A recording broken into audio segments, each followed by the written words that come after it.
I have a really quick side question. Please raise your hand in the room if you are primarily a GM. All right. That's what I expected. Okay. All right, let's keep going. Okay. So, anybody else want to talk about ideal gear systems? I also like the idea of mission packages as well. Just infiltration kit, you can get these guns, but just maybe some just very limited options. Pick one extra item of electronic infiltration or sniper rifle. Something where it's like they have to choose between 3 or 4 items, so they feel like they make a decision, and not where they look at the book. Right. At the 100 items listed, and there's a lot of items listed, and all of a sudden they're like, I want this and this and this. If their choices were just more limited to 3 or 4 items, then it would just be a little bit quicker just to get them going. So. Almost if they were running, they always had their personal gear with them, and it's like, all right, what mission are we doing? Okay, now we need to go pick the items that are going to make this mission happen. That would make that arming phase go a lot faster. Otherwise, where I've been doing it, I gotten to the point where it's like, I'll give them next week's mission and give them that whole week to decide what are they going to do their gear loadout. Because what we found is that limiting the gear list really doesn't work because everybody wants more gear. And that, of course, makes the whole process exponentially more complicated. So you kind of imagine, if I'm hearing this right, it's kind of like Q walking Bond down and say, Bond, pick a handgun from this bucket and pick here's your set of night vision goggles. You're going to need these. And here's the cigarette lighter. You figure out what to do with that, But except for the fact that it sounds like it's happening at a hillbilly dance. That's perfectly fine. Yeah. That's right. Woohoo! The Aston Martin, yeehaw! Exactly. And here's your tractor for this week. Well, I guess perhaps from my player's perspective, they've almost never imagined themselves as Bond, but almost as mercenaries of, okay, we've got this task, these are the types of tools we're going to need. We want to select these things rather than an agency supplies them to them. Right. Now, in that scenario, they would just be expected, the agency would give them the tools they need, and you would look at your mission pack and go, oh, of course, I know what all this stuff does, except for the stick of gum. Not sure. Right. So, okay, another question. How many of you play espionage with Spycraft 2.0? Actual spies? Yeah. 1, 2, 3. Well, sometimes being... Depends on what mission you're assigned. Okay, so whether they're spying or not depends on the scenario. Gotcha, okay. So do you guys, how many play mercenaries? Something like that? Okay. Is the difference they pull the trigger or don't pull the trigger? Well, and that's going to be another thing. How many play commando games, where it's guns blazing, kicking the door? I never tried to. It just ends up being that one. So, okay, so we got about, and what are you those who didn't raise their hands, what are you guys doing with it? Yeah. I'd like to play Fantasy Craft. I haven't started. This is all brand new to me. Yeah, okay. Oh, okay, great. Yeah. Thank you. Yeah.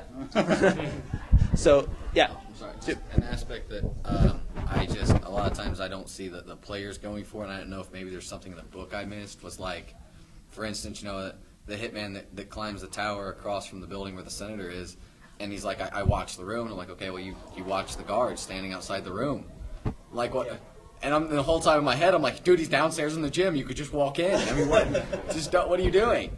I mean, is there something not so much a gear pack, but also like an information pack, a way of setting that up maybe for the characters that would make it easier? This is another reason that we wanted to go with espionage, focus more on espionage. We really want to try and dig into the genre. So with that, you're going to wind up with a section for GMs talking about how do you set up a mission briefing? What's the important stuff that you should be putting in this? How do you prepare a mission packet so that the information will get across to people quickly, cleanly, and concisely? These are and it's the kind of information that if you tried to do it in a more generic game, or if you tried to do it in a game that had broader applications, it's a one very narrow part of the equation, and people would have a hard time justifying all the different components in conjunction. So with this, we can actually say this is all about spying. There are missions, there are mission briefings, there's information packs. And when we over time, what you're going to see is we're going to get to other Mastercraft topics, and when we do, we're going to do the same thing with them, dig into those in the exact same way. So that is an excellent question, and it really is all about GM guidance, in my opinion, and mission building. Yeah. So, did anybody else have anything they wanted to say, like their perfect gear system, or issues with the gear system, or Don't even think about mechanics, just how you want it to feel or play exactly. out. How do you want it to play at the table? I really liked the 2.0 mechanics. I liked, but I thought almost instead of getting more picks as you level up and everything, the picks that you can choose from themselves increase in quality rather than quantity, because I think that was something I never figured out how to implement or anything, but I really felt like that would help streamline the gearing up process where. That's an interesting permutation. We could totally have a pick system that involved a smaller number of picks that go up by caliber, or something similar to that by level. Yeah, Right. that's a possibility. Okay. Yes. Sorry. Sorry, I didn't think of it. I was just going to say, as much as I appreciate all your effort in identifying every gun that's ever existed and listing them all in your book, I probably don't need that many guns. You could save that for like a reference, because there's like a lot of guns. Like If it was, there could be less than that. Getting some examples to give an update. Let me ask you a quick question on that. So we when we did first edition, we just did calibers, and that didn't go over very well. We released the Modern Arms Guide, and people loved it.